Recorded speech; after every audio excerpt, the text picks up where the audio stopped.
The concept is widely used as it tackles the overall of the market, and it also determines the actual market price and the volume to be produced.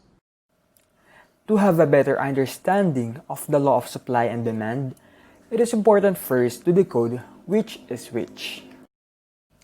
Under the law of demand, it means to say that at a higher price, buyers will demand less for that economic good.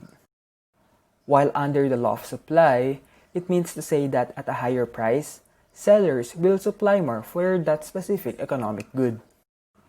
When both of these interact, it helps to determine the actual market price and volume of goods that are traded on the market, thus creating an equilibrium price wherein the producers are supplying the exact amount of a good or service demanded by the consumers.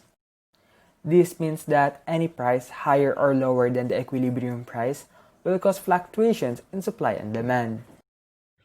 Wait, can I ask?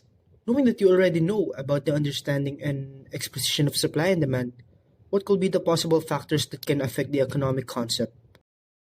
Thank you for the question, Erics. Actually, there are several independent factors that can affect the shape of market supply and demand, such as taxes, regulations, seasonal changes, consumer preference, production costs, and the like, as it can influence both the prices and the quantities that we observe in the markets. Thus, it is really important to know about this fundamental concept called supply and demand. As it is often known to be the bread and butter of modern economics, it also helps investors, entrepreneurs, and economists to understand and predict conditions in the market. But the question is, what then is the link between gender pay gap and the concept of supply and demand?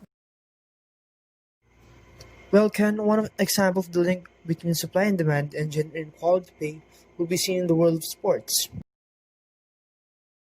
This famous sport is, of course, basketball, and we're going to compare the average salary between the NBA and the WNBA players. In 2018, starting salaries for the NBA players, not even big name, are around $500,000. While in the WNBA, their minimum salaries are around $79,000 and their biggest stars earn around $180,000.